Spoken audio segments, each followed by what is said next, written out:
ಎಲ್ಲರಿಗೂ ನಮಸ್ಕಾರ. Welcome back to our YouTube channel. ನಾವು ಇಲ್ಲಿವರೆಗೂ digestive system, circulatory system, respiratory system ಜೊತೆಗೆ ಎಕ್ಸ್ಕ್ರೀಟರಿ ಸಿಸ್ಟಮ್ ಇಲ್ಲಿವರೆಗೂ ಆಗಿತ್ತು, ಹೌದಲ್ವಾ? ಈಗ ನರ್ವಸ್ ಸಿಸ್ಟಮ್ ಏನು, ನರವ್ಯೂಹದಿಂದ ನಿಯಂತ್ರಣ ಮತ್ತು ಸಮನ್ವಯತೆ.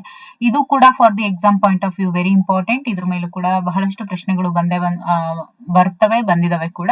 ಸೊ ಇಲ್ಲಿ ನಾವು ನರವ್ಯೂಹದ ಬಗ್ಗೆ ನೋಡ್ತೀವಿ, ಮತ್ತೆ ಮಾನವನ ನರವ್ಯೂಹ, ಆಮೇಲೆ ನರವ್ಯೂಹದ ರಚನಾತ್ಮಕ ಮತ್ತು ಕಾರ್ಯಾತ್ಮಕ ಘಟಕವಾಗಿ ನರಜೀವಕೋಶ ಯಾವ ರೀತಿ ಇರುತ್ತೆ, ಕೇಂದ್ರ ನರವ್ಯೂಹ, ಆಮೇಲೆ ಪರಾವರ್ತಿತ ಪ್ರತಿಕ್ರಿಯೆ, ಪರಾವರ್ತಿತ ಚಾಪ, ಆಮೇಲೆ ಜ್ಞಾನ ಗ್ರಹಿಕೆ ಮತ್ತು ಸಂಸ್ಕರಣೆ, ಇದ್ರ ಬಗ್ಗೆ ನಾವು ನೋಡ್ತಾ ಹೋಗ್ತೀವಿ. ಇವೆಲ್ಲ ಆದ ನಂತರ ನಾವು ರಿವಿಷನ್ ಕ್ಲಾಸಸ್ ಅನ್ನ ಮಾಡ್ತೀವಿ. ಸೊ ಯಾರೆಲ್ಲ ವಿಡಿಯೋಸ್ ಅನ್ನ ಸಬ್ಸ್ಕ್ರೈಬ್ ಮಾಡದೆ ನೋಡ್ತಾ ಇದ್ದೀರಾ, ಸಬ್ಸ್ಕ್ರೈಬ್ ಮಾಡ್ಕೊಳ್ಳಿ. ಕನ್ನಡದಕ್ಕಿಂತ ಇಂಗ್ಲಿಷ್ ನಲ್ಲಿ ಬಹಳಷ್ಟು MCQs ಅವೈಲೇಬಲ್ ಇದೆ. So that previous year question papers ಆಗಿರ್ಬೋದು ಎಲ್ಲವನ್ನು ನಾವು ಸಾಲ್ವ್ ಮಾಡ್ತೀವಿ. ಸೊ ಹಾಗಾಗಿ ಯಾರೆಲ್ಲ ಸಬ್ಸ್ಕ್ರೈಬ್ ಮಾಡದೆ ನೋಡ್ತಾ ಇದ್ದೀರಾ, ಸಬ್ಸ್ಕ್ರೈಬ್ ಮಾಡ್ಕೊಳ್ಳಿ, ಅದರ ಉಪಯೋಗವನ್ನ ಪಡ್ಕೊಳ್ಳಿ. ಹಾಗೆ ಮುಂದಿನ ಒಂದು ತರಗತಿಗಳಲ್ಲಿ ಇವುಗಳ ರಿವಿಷನ್ ಜೊತೆಗೆ ಇಂಗ್ಲಿಷ್ ಮೀಡಿಯಂ ನಲ್ಲಿ MCQs ಬರ್ತಾ ಹೋಗುತ್ತೆ, ಯಾರು ಮಿಸ್ ಮಾಡ್ಕೋಬೇಡಿ. ಕನ್ನಡ ಮೀಡಿಯಂ ಅಂದ್ರೂ ಕೂಡ ನೀವು ಕನ್ನಡ ಮೀಡಿಯಂ ಯಾರೆಲ್ಲ ತಗೊಂಡಿರ್ತೀರಾ, ಪಕ್ಕದಲ್ಲಿ ನಿಮಗೆ ಇಂಗ್ಲಿಷ್ ಅಲ್ಲೂ ಕೂಡ ಕ್ವಶನ್ಸ್ ಇದ್ದೇ ಇರುತ್ತೆ. ಸೊ ಹಾಗಾಗಿ ಕನ್ನಡ ಮೀಡಿಯಂ ಇದ್ರೂ ಕೂಡ ಇಂಗ್ಲಿಷ್ MCQs ನ ಏನ್ ಮಾಡಿ ಸ್ವಲ್ಪ ನೋಡ್ಕೊಳ್ಳಿ. ಓಕೆ, ನಮ್ಮ ದೇಹದಲ್ಲಿ ಆಂತರಿಕ ಸಮತೋಲನವನ್ನ ಕಾಪಾಡೋದಕ್ಕೆ ಅಂಗಗಳು ಅಥವಾ ಅಂಗ ವ್ಯವಸ್ಥೆಗಳು ಸಮನ್ವಯತೆಯಿಂದ ಕಾರ್ಯನಿರ್ವಹಿಸಬೇಕೆಂಬುದು ನಮ್ಗೆಲ್ಲ ಗೊತ್ತಿದೆ. ಸೊ ಸಮನ್ವಯತೆ ಅಂದ್ರೆ ಏನು, ಕೋಆರ್ಡಿನೇಷನ್ ಅಂತ ಹೇಳ್ತೀವಿ. ಸೊ ಕೋಆರ್ಡಿನೇಷನ್ ಅನ್ನುವಂತಹ ಪ್ರಕ್ರಿಯೆ ಒಂದಕ್ಕಿಂತ ಹೆಚ್ಚು ಅಂಗಗಳು ಪ್ರತಿವರ್ತಿಸುವುದು ಹಾಗೂ ಪೂರಕವಾಗಿ ಕಾರ್ಯನಿರ್ವಹಿಸುವುದು ಅಂತ ಹೇಳ್ಬೋದು.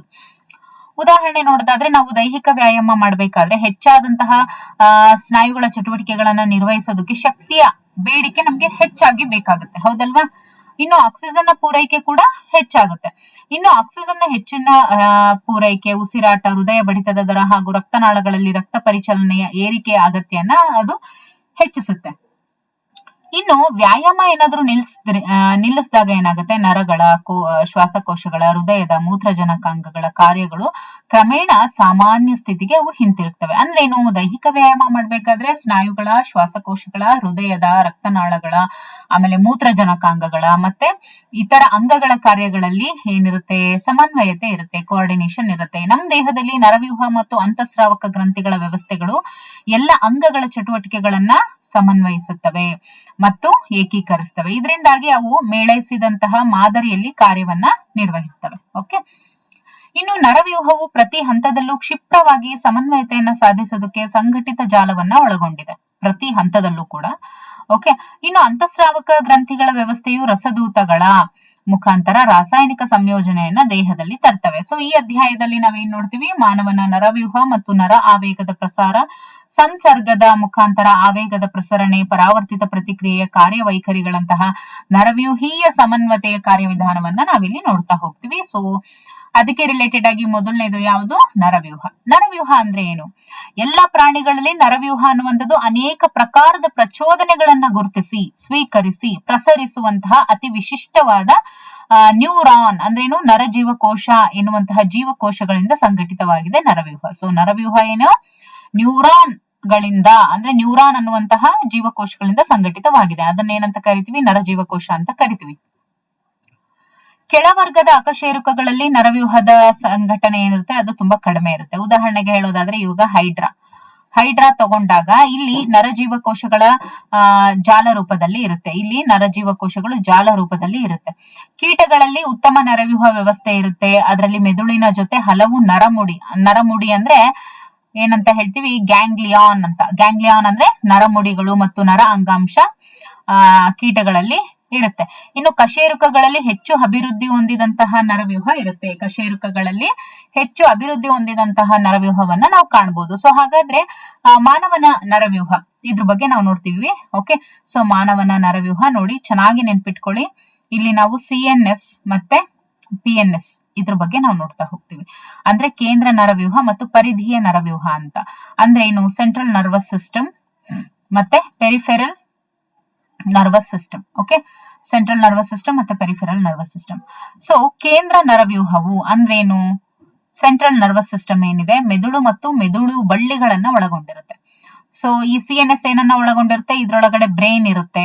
ಓಕೆ, ಜೊತೆಗೆ ಮೆದುಳು ಬಳ್ಳಿ ಇವೆರಡನ್ನ ಒಳಗೊಂಡಿರುತ್ತೆ. ಅದು ಮಾಹಿತಿಗಳನ್ನ ಸಂಸ್ಕರಿಸೋ ಕೆಲಸ ಮಾಡುತ್ತೆ, ಜೊತೆಗೆ ನಿಯಂತ್ರಿಸುವಂತಹ ಭಾಗ ಕೂಡ ಆಗಿದೆ. ಆದ್ರೆ ಈ PNS ಏನಿದೆಯಲ್ಲ, ಪರಿಧಿಯ ನರವ್ಯೂಹ, ಇದು ಕೇಂದ್ರ ನರವ್ಯೂಹದೊಂದಿಗೆ ಅಂದ್ರೆ ಈ CNS ಜೊತೆಗೆ ಸಂಬಂಧ ಹೊಂದಿರುವಂತಹ ದೇಹದ ಎಲ್ಲ ನರಗಳನ್ನ ಹೊಂದಿರುತ್ತೆ. ಅಂದ್ರೆ CNS ಜೊತೆಗೆ ಸಂಬಂಧ ಏನು ಒಳಗೊಂಡಿರ್ತಾವಲ್ಲ ನರಗಳು, ಅವುಗಳ ಜೊತೆ ಇದು ಎಲ್ಲ ಸಂಬಂಧವನ್ನ ಒಳಗೊಂಡಿರುತ್ತೆ. ಇನ್ನು ಪರಿಧಿಯ ನರವ್ಯೂಹದ ನರಗಳಲ್ಲಿ ಎರಡು ವಿಧ, ಇದರೊಳಗಡೆ ಎರಡು ವಿಧ ಏನು, ಅಫರೆಂಟ್ ಫೈಬರ್ಸ್ ಮತ್ತೆ ಎಫರೆಂಟ್ ಫೈಬರ್ಸ್. ಅಂದ್ರೆ ಏನು, ಅಂತರ್ವಾಹಿ ತಂತುಗಳು ಮತ್ತೆ ಬಹಿರ್ವಾಹಿ ತಂತುಗಳು. ಸೊ ಇವಾಗ ಇದ್ರಿಷ್ಟನ್ನ ನೋಡ್ಕೊಳ್ಳಿ ಇನ್ನೊಂದ್ಸಲ ನೋಡಿ.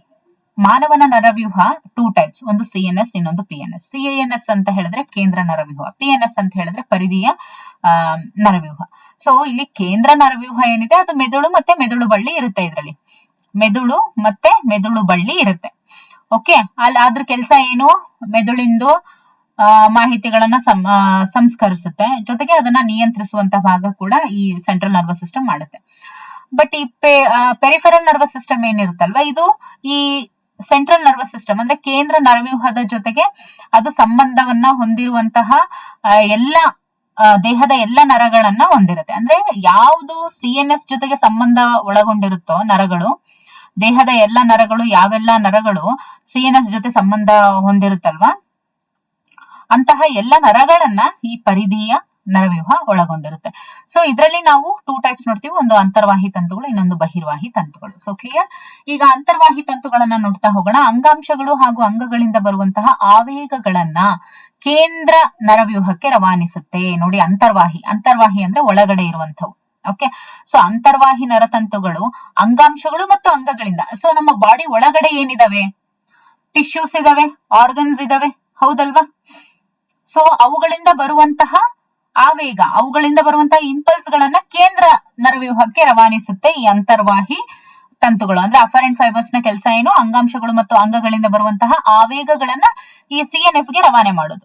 ಈ ಬಹಿರ್ವಾಹಿ ನರತಂತುಗಳು ಏನಿರ್ತವೆ, ಕೇಂದ್ರ ನರವ್ಯೂಹದಿಂದ ನಿಯಂತ್ರಕ ಆವೇಗಗಳನ್ನ ಸಂಬಂಧಪಟ್ಟಂತಹ ಪರಿಧಿಯ ಅಂಗಾಂಶಗಳಿಗೆ ಅಥವಾ ಅಂಗಾಂಗಗಳಿಗೆ ರವಾನಿಸುತ್ತೆ. ಅಂದ್ರೆ ಬಹಿರ್ವಾಹಿ ಇದ್ರದ್ದು ಕೆಲಸ ಏನು ಅಂತ ಹೇಳಿದ್ರೆ, ಅಂಗಾಂಶಗಳು ಮತ್ತು ಅಂಗಗಳಿಂದ ಬರುವಂತಹ ಆವೇಗಗಳನ್ನ ಕೇಂದ್ರ ಅಂದ್ರೆ CNS ಗೆ ರವಾನೆ ಮಾಡುತ್ತೆ.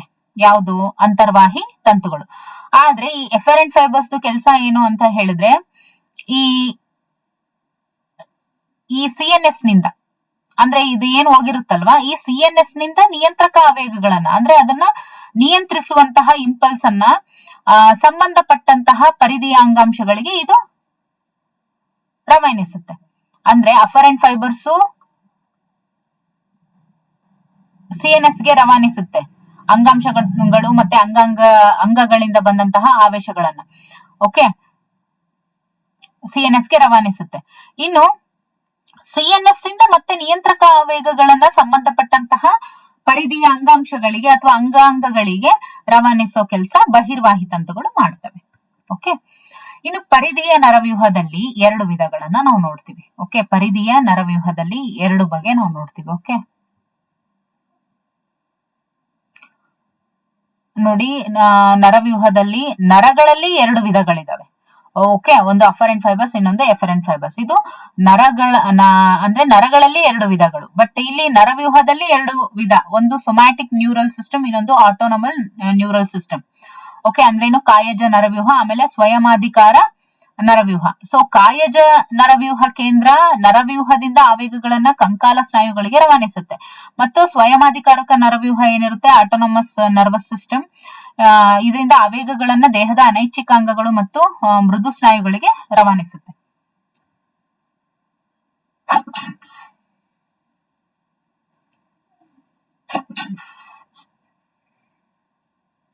ಸ್ವಯಮಾಧಿಕಾರಕ ನರವ್ಯೂಹವನ್ನ ಏನಂತ ಕರೀತಾರೆ, ಸಿಂಪ್ಯಾಥೆಟಿಕ್ ನ್ಯೂರಲ್ ಸಿಸ್ಟಮ್ ಮತ್ತೆ ಪ್ಯಾರಾಸಿಂಪ್ಯಾಥೆಟಿಕ್ ನ್ಯೂರಲ್ ಸಿಸ್ಟಮ್ ಅಂತ ಹೇಳಿ 2 ಟೈಪ್ಸ್ ಮಾಡಿದ್ದಾರೆ. ಓಕೆ, ಸಿಂಪ್ಯಾಥೆಟಿಕ್ ನ್ಯೂರಲ್ ಸಿಸ್ಟಮ್ ಆಮೇಲೆ ಪ್ಯಾರಾಸಿಂಪ್ಯಾಥೆಟಿಕ್ ನ್ಯೂರಲ್ ಸಿಸ್ಟಮ್ ಅಂತ ಹೇಳಿ 2 ಟೈಪ್ಸ್ ನಾವು ಆಟೋನಮಸ್ ನರ್ವಸ್ ಸಿಸ್ಟಮ್ ಅನ್ನ ನಾವು ನೋಡ್ತೀವಿ. ಇನ್ನು ಒಳಾಂಗಗಳ ನರವ್ಯೂಹ ಅಂದ್ರೆ ಏನು, ಪರಿಧಿಯ ನರವ್ಯೂಹದ ಭಾಗವಾಗಿ ಇದು ಇರುತ್ತೆ, ವಿಸರಲ್ ನ್ಯೂರಲ್ ಸಿಸ್ಟಮ್. ಕೇಂದ್ರ ನರವ್ಯೂಹದಿಂದ ಒಳಾಂಗಗಳಿಗೆ ಮತ್ತು ಒಳಾಂಗಗಳಿಂದ ಕೇಂದ್ರ ನರವ್ಯೂಹಕ್ಕೆ ಆವೇಗಗಳು ರವಾನಿಸಲ್ಪಡುವಂತಹ ನರಗಳು, ನರತಂತುಗಳು, ನರಮುಡಿಗಳು, ನರಜಾಲಗಳ ಸಮಗ್ರ ಸಂಕೀರ್ಣ ಈ ವಿಸರಲ್ ನ್ಯೂರಲ್ ಸಿಸ್ಟಮ್ ಆಗಿರುತ್ತೆ. ಓಕೆ, ಸೊ ಇವಾಗ ಗೊತ್ತಾಯ್ತಲ್ವಾ ಮಾನವನ ನರವ್ಯೂಹ ಏನೇನನ್ನ ಒಳಗೊಂಡಿರುತ್ತೆ. CNS, ಆಮೇಲೆ PNS. PNS ನರ್ವ್ಸ್ ಅಲ್ಲಿ 2 ಟೈಪ್ಸ್, ಒಂದು ಅಫರೆಂಟ್ ಫೈಬರ್ಸ್ ಮತ್ತೆ ಎಫರೆಂಟ್ ಫೈಬರ್ಸ್. ಬಟ್ ಈ ಪೆರಿಫೆರಲ್ ನರ್ವಸ್ ಸಿಸ್ಟಮ್ ಅಲ್ಲಿನೇ 2 ಟೈಪ್ಸ್ ನಾವು ನೋಡ್ತೀವಿ. ಒಂದು ಸೊಮ್ಯಾಟಿಕ್ ನ್ಯೂರಲ್ ಸಿಸ್ಟಮ್, ಅದಾದ್ಮೇಲೆ ಆಟೋನಮಿಕ್ ನ್ಯೂರಲ್ ಸಿಸ್ಟಮ್ ಅಂತ ಹೇಳಿ 2 ಟೈಪ್ಸ್ ನೋಡ್ತೀವಿ. ಮತ್ತೆ ಅಗೇನ್ ಈ ಆಟೋನಮಿಕ್ ನ್ಯೂರಲ್ ಸಿಸ್ಟಮ್ ಅಲ್ಲಿ 2 ಟೈಪ್ಸ್, ಒಂದು ಸೊಮ್ಯಾಟಿಕ್ ನ್ಯೂರಲ್ ಸಿಸ್ಟಮ್, ಇನ್ನೊಂದು ಸಿಂಪ್ಯಾಥೆಟಿಕ್ ನ್ಯೂರಲ್ ಸಿಸ್ಟಮ್, ಆಮೇಲೆ ಪ್ಯಾರಾಸಿಂಪ್ಯಾಥೆಟಿಕ್ ನ್ಯೂರಲ್ ಸಿಸ್ಟಮ್. ಈಗ ನರವ್ಯೂಹದ ರಚನಾತ್ಮಕ ಮತ್ತು ಕಾರ್ಯಾತ್ಮಕ ಘಟಕವಾಗಿ ನರಜೀವಕೋಶ, ಇದ್ರ ಬಗ್ಗೆ ನೋಡೋಣ. ನೋಡಿ, ನರಜೀವಕೋಶ ಏನಿರುತ್ತೆ, ಇದು ಸೂಕ್ಷ್ಮ ರಚನೆಯನ್ನ ಒಳಗೊಂಡಿರುತ್ತೆ. ಅದರಲ್ಲಿ ಕೋಶಕಾಯ, ಡೆಂಡ್ರೈಟ್ಸ್ ಮತ್ತೆ ಆಕ್ಸಾನ್ ಅನ್ನುವಂತಹ 3 ಭಾಗಗಳನ್ನ ನಾವು ನೋಡ್ತೀವಿ. ಏನು, ಸೆಲ್ ಬಾಡಿ, ಆಮೇಲೆ ಡೆಂಡ್ರೈಟ್ಸ್, ಆಮೇಲೆ ಆಕ್ಸಾನ್ ಅನ್ನುವಂತಹ 3 ಭಾಗಗಳನ್ನ ಒಳಗೊಂಡಿರುತ್ತೆ. ಇನ್ನು ಕೋಶಕಾಯದಲ್ಲಿ ಮಾದರಿ ಕಣದಂಗಗಳಿಂದ ಕೂಡಿದಂತಹ ಕೋಶರಸ ಮತ್ತು ನಿಜಲ್ ಕಣಗಳೆಂಬ ಕೆಲವು ಕಣಯುಕ್ತ ಕಾಯಗಳನ್ನ ನಾವು ನೋಡಬಹುದು. ಇನ್ನು ಕೋಶಕಾಯದಿಂದ ಹೊರಚಾಚಿರುವಂತ ಮತ್ತೆ ಪುನರಾವರ್ತಿತವಾದಂತಹ ಕವಲುಗಳು ಇದ್ದೇ ಇರ್ತವೆ. ನಿಜಲ್ ಕಣಗಳನ್ನು ಕೂಡ ಹೊಂದಿರುವಂತಹ ಗಿಡ್ಡವಾದ ತಂತುಗಳನ್ನ ನಾವು ಡೆಂಡ್ರೈಟ್ಸ್ ಅಂತ ಹೇಳಿ ಕರಿತೀವಿ. ಈ ತಂತುಗಳು ಆವೇಗಗಳನ್ನ ಕೋಶಕಾಯದ ಕಡೆ ಸಾಗಿಸ್ತವೆ. ಇನ್ನು ಕೋಶಕಾಯದಿಂದ ಹೊರಟ ಉದ್ದವಾದ ರಚನೆಗೆ ನಾವು ಆಕ್ಸಾನ್ ಅಂತ ಹೇಳಿ ಕರಿತೀವಿ. ಓಕೆ, ಈ ಉದ್ದವಾದ ರಚನೆಗೆ ಆಕ್ಸಾನ್ ಅಂತ ಹೇಳಿ ಕರಿತೀವಿ. ಇನ್ನು ಇದರ ದೂರದ ತುದಿಯಲ್ಲಿ ಕವಲುಗಳನ್ನ ನಾವು ಕಾಣಬಹುದು. ಇನ್ನು ಆಕ್ಸಾನಿನ ಪ್ರತಿಯೊಂದು ಕವಲಿನ ತುದಿಯಲ್ಲಿ ಬಲ್ಬಿನಂತಹ ರಚನೆ ಇರುತ್ತೆ. ಅದನ್ನ ಸಿನಾಪ್ಟಿಕ್ ನಾಬ್ ಅಂತ ಕರೀತಾರೆ. ಅಂದ್ರೆ ಏನು, ಸಂಸರ್ಗದ ಬುಗಟೆ ಅಂತ. ಈ ಸಂಸರ್ಗದ ಬುಗಟೆಗಳಲ್ಲಿ ನರವಾಹಕ ಅಂದ್ರೆ ನ್ಯೂರೋ ಟ್ರಾನ್ಸ್ಮಿಟರ್ ಅನ್ನುವಂತಹ ಕೆಲವು ರಾಸಾಯನಿಕಗಳು ಇರುವ ಸಂಸರ್ಗದ ಚೀಲಗಳನ್ನ ಕಾಣಬಹುದು. ಆಮೇಲೆ ಆಕ್ಸಾನ್ಗಳು ಆವೇಗಗಳನ್ನ ಕೋಶಕಾಯದಿಂದ ಸಂಸರ್ಗಕ್ಕೆ ಅಥವಾ ನರಸ್ನಾಯು ಕೂಡುತಾಣಕ್ಕೆ ಅದು ರವಾನಿಸುತ್ತೆ. ಆಕ್ಸಾನ್ ಮತ್ತು ಡೆಂಡ್ರೈಟುಗಳ ಸಂಖ್ಯೆಯ ಆಧಾರದ ಮೇಲೆ 3 ತರಹದ ನರಜೀವಕೋಶಗಳು ಇರ್ತವೆ. ಯಾವ್ದ್ರ ಮೇಲೆ? ಓಕೆ, ಆಕ್ಸಾನ್ ಮತ್ತೆ ಡೆಂಡ್ರೈಟ್ ಗಳ ಸಂಖ್ಯೆಯ ಆಧಾರದ ಮೇಲೆ 3 ತರಹದ ನರಜೀವಕೋಶಗಳು ಇರ್ತವೆ. ಒಂದು ಬಹುಧ್ರುವೀಯ ಅಂದ್ರೆ ಮಲ್ಟಿಪೋಲಾರ್, ಅಂದ್ರೆ ಇದಕ್ಕೆ ಒಂದು ಆಕ್ಸಾನ್ ಮತ್ತೆ 2 ಅಥವಾ ಹೆಚ್ಚಿನ ಡೆಂಡ್ರೈಟ್ಗಳು ಇರ್ತವೆ. ಇವು ಮಹಾಮಸ್ತಿಷ್ಕದ ರಗಟೆಯಲ್ಲಿ ಇರ್ತವೆ. ಇನ್ನು ದ್ವಿಧ್ರುವೀಯ ಅಂದ್ರೆ ಏನು, ಬೈಪೋಲಾರ್, ಅಂದ್ರೆ ಇದಕ್ಕೆ ಒಂದು ಆಕ್ಸಾನ್ ಇರುತ್ತೆ, 2 ಡೆಂಡ್ರೈಟ್ಗಳು ಇರ್ತವೆ. ಓಕೆ, ಅಂದ್ರೆ ಇದು ಕಣ್ಣಿನ ಅಕ್ಷಿಪಟಲದಲ್ಲಿ ನಾವು ಕಾಣಬಹುದು. ಓಕೆ, ಇನ್ನು ಏಕಧ್ರುವೀಯ ಅಂದ್ರೆ ಏನು, ಯೂನಿಪೋಲಾರ್, ಅಂದ್ರೆ ಇದಕ್ಕೆ ಒಂದು ಕೋಶಕಾಯ ಇರುತ್ತೆ ಮತ್ತು ಒಂದು ಆಕ್ಸಾನ್ ಇರುತ್ತೆ. ಇದು ಸಾಧಾರಣವಾಗಿ ಭ್ರೂಣದ ಹಂತದಲ್ಲಿ ನಾವು ಇದನ್ನ ಕಾಣಬಹುದು. ಓಕೆ, ಆಕ್ಸಾನುಗಳು 2 ರೀತಿಯಲ್ಲಿ ಇರ್ತವೆ. ಅವುಗಳು ಅಂತ ಹೇಳಿದ್ರೆ ಮಯಲಿನ್ ಹೊದಿಕೆ ಸಹಿತ, ಆಮೇಲೆ ಮಯಲಿನ್ ಹೊದಿಕೆ ರಹಿತ, ಅಂದ್ರೆ ಮೈಲೇಟೆಡ್ ಮತ್ತೆ ನಾನ್ ಮೈಲೇಟೆಡ್. ಮೈಲಿನ್ ಹೊದಿಕೆ ಸಹಿತ ನರತಂತುಗಳು ಶ್ವಾನ್ ಜೀವಕೋಶಗಳಿಂದ ಸುತ್ತುವರಿದಿದ್ದು ಇವು ಆಕ್ಸಾನಿನ ಸುತ್ತ ಮೈಲಿನ್ ಹೊದಿಕೆ ಉತ್ಪಾದಿಸ್ತವೆ.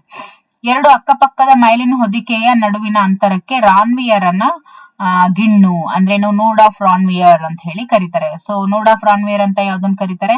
2 ಅಕ್ಕಪಕ್ಕದ ಮಯಲಿನ್ ಹೊದಿಕೆಯ ನಡುವಿನ ಅಂತರ. ಓಕೆ, ಇಲ್ಲೇನು ಮೈಲಿನ್ ಹೊದಿಕೆ ಇದೆಯಲ್ಲ, ಇವೆರಡರ ನಡುವಿನ ಅಂತರವನ್ನ ರಾನ್ವಿಯರನ್ನ ಗಿಣ್ಣು ಅಂದ್ರೆ ನೋಡ್ ಆಫ್ ರಾನ್ವಿಯರ್ ಅಂತ ಕರೀತಾರೆ. ಮೈಲಿನ್ ಹೊದಿಕೆ ಸಹಿತ ನರತಂತುಗಳು ಮೆದುಳು ಮತ್ತು ಮೆದುಳು ಬಳ್ಳಿಯ ನರಗಳಲ್ಲಿ ಇರ್ತವೆ. ಮೈಲಿನ್ ಹೊದಿಕೆ ರಹಿತವಾದಂತಹ ನರತಂತುಗಳು ಮೈಲಿನ್ ಹೊದಿಕೆಯನ್ನ ಉತ್ಪತ್ತಿ ಮಾಡದಿರುವಂತಹ ಶ್ವಾನ್ ಜೀವಕೋಶಗಳಿಂದ ಆವೃತ ಆಗಿರ್ತವೆ. ಇವು ಸಾಮಾನ್ಯವಾಗಿ ಸ್ವಯಂ ಅಧಿಕಾರಕ ಮತ್ತು ಕಾಯಜ ನರವ್ಯೂಹಗಳಲ್ಲಿ ಇರ್ತವೆ. ಓಕೆ,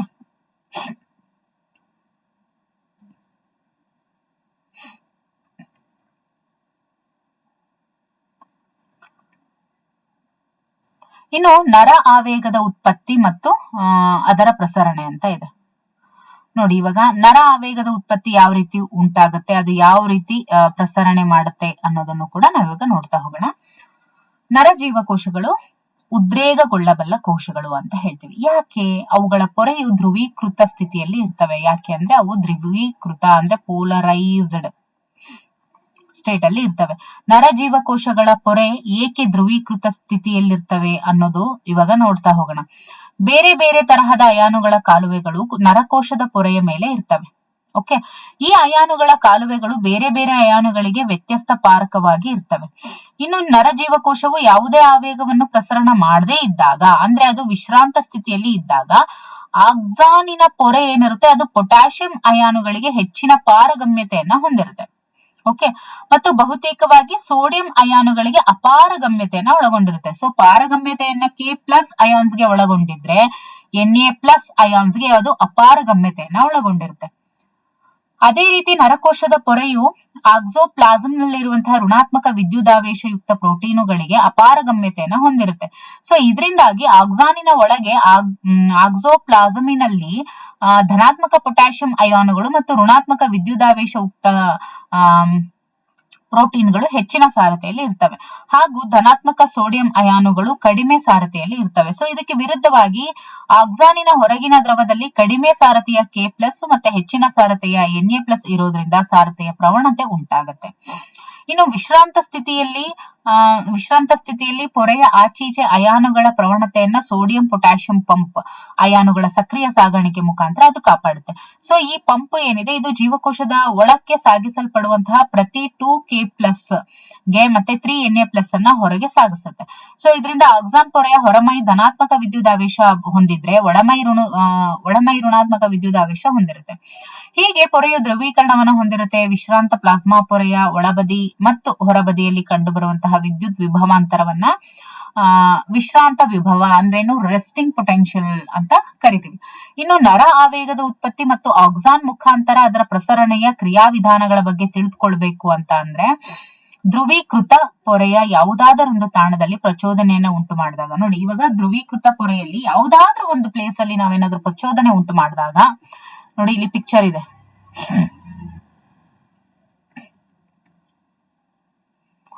ಇಲ್ಲಿ ಇವಾಗ ಕೊಟ್ಟಿದ್ದಾರೆ. ಓಕೆ, ಸೊ ಇದ್ರ ಮೇಲೆ ಈಗ ಇದನ್ನ ನೋಡ್ತಾ ಹೋಗಿ. ಓಕೆ, ನಾವು ಯಾವುದಾದ್ರೂ ಒಂದು ತಾಣದಲ್ಲಿ ಪ್ರಚೋದನೆ ಉಂಟು ಮಾಡಿದಾಗ, ಈಗ ನೋಡಿ ಅಲ್ಲಿ ಒಂದತ್ರ ಪ್ರಚೋದನೆ ಉಂಟು ಮಾಡಿದ್ದಾರೆ. ಓಕೆ, ಸೊ ಏನಾಗುತ್ತೆ, ಪ್ರಚೋದನೆ ಉಂಟು ಮಾಡಿದಾಗ ಎ ತಾಣದಲ್ಲಿ ಪೊರೆಯು Na+ ಅಯಾನುಗಳಿಗೆ ಸಂಪೂರ್ಣವಾಗಿ ಪಾರಗಮ್ಯವಾಗುತ್ತೆ. ಇದು Na+ ನ ತೀವ್ರಗತಿಯ ಒಳಹರಿವಿಗೆ ಕಾರಣವಾಗಿ ಆ ತಾಣದಲ್ಲಿ ಧ್ರುವೀಯತೆ ಅನ್ನುವಂಥದ್ದು ಹಿಂದು ಮುಂದೆ ಆಗುತ್ತೆ. ಅಂದ್ರೆ ಪೊರೆಯ ಹೊರ ಮೇಲ್ಮೈ ಋಣಾತ್ಮಕ ವಿದ್ಯುದಾವೇಶಯುಕ್ತ ಆಗುತ್ತೆ. ಅಂದ್ರೆ ಹೊರ ಮೇಲ್ಮೈಯೇ ಋಣಾತ್ಮಕ ವಿದ್ಯುದಾವೇಶ ಆಗುತ್ತೆ ನೋಡಿ. ಓಕೆ, ಮತ್ತು ಒಳಭಾಗವು ಧನಾತ್ಮಕ ವಿದ್ಯುದಾವೇಶ ಆಗುತ್ತೆ. ಸೊ ಪೊರೆಯ ಎ ತಾಣದಲ್ಲಿ ಧ್ರುವೀಯತೆ ಹಿಂದು ಮುಂದು ಆಗಿರೋದ್ರಿಂದ ವಿಧ್ರುವೀಯತೆ ಅಂದ್ರೆ ಡಿಪೋಲರೈಸೇಷನ್ ಉಂಟಾಗುತ್ತೆ. ಸೊ ಪ್ಲಾಸ್ಮಾ ಪೊರೆಯ ಎ ತಾಣದ ಒಳಬದಿ ಮತ್ತು ಹೊರಬದಿಯಲ್ಲಿ ಕಂಡು ಬರುವಂತಹ ವಿದ್ಯುತ್ ವಿಭಾಂತರವನ್ನ ಕ್ರಿಯಾ ವಿಭವ ಅಂದ್ರೇನು ಆಕ್ಷನ್ ಪೊಟೆನ್ಶಿಯಲ್ ಅಂತ ಕರೀತಾರೆ. ಇದನ್ನೇ ನರ ಆವೇಗ ಅಂತ ಕರೆಯಲಾಗುತ್ತೆ. ಇದ್ರ ಮುಂದಕ್ಕೆ ಪಕ್ಕದಲ್ಲಿನೇ ಆಕ್ಸಾನ್ ಪೊರೆಯು ಹೊರಮೈಯಲ್ಲಿ ಧನಾತ್ಮಕ ವಿದ್ಯುದಾವೇಶ ಮತ್ತು ಒಳಮೈಯಲ್ಲಿ ಋಣಾತ್ಮಕ ವಿದ್ಯುದಾವೇಶ ಹೊಂದಿರುತ್ತೆ. ಸೊ ಇದ್ರ ಪರಿಣಾಮವಾಗಿ ಪೊರೆಯ ಒಳಮೈಯಲ್ಲಿ ಎ ತಾಣದಿಂದ ಬಿ ತಾಣಕ್ಕೆ ವಿದ್ಯುತ್ ಹರಿಯುತ್ತೆ. ವಿದ್ಯುತ್ ಹರಿವಿನ ಮಾರ್ಗವನ್ನ ಪೂರ್ಣಗೊಳಿಸೋದಕ್ಕೆ ಹೊರಮೈಯಲ್ಲಿ ವಿದ್ಯುತ್ ಬಿ ತಾಣದಿಂದ ಎ ತಾಣಕ್ಕೆ ಹರಿಯುತ್ತೆ.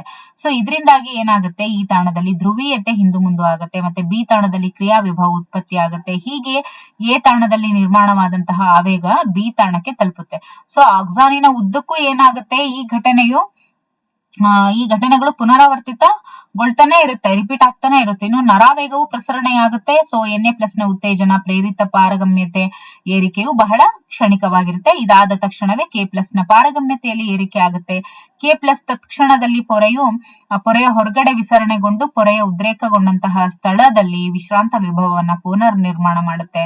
ನರತಂತುವು ಮತ್ತೊಮ್ಮೆ ಪ್ರಚೋದನೆಗೆ ಪ್ರತಿಕ್ರಿಯಿಸಲು ಸಿದ್ಧವಾಗುತ್ತೆ. ಓಕೆ, ಇನ್ನು ಆವೇಗಗಳ ಪ್ರಸರಣೆ ಯಾವ ರೀತಿ ಉಂಟಾಗುತ್ತೆ ಅಂತ ಹೇಳಿ ನಾವು ಮುಂದಿನ ತರಗತಿಯಲ್ಲಿ ನೋಡ್ತಾ ಹೋಗೋಣ. ಓಕೆ.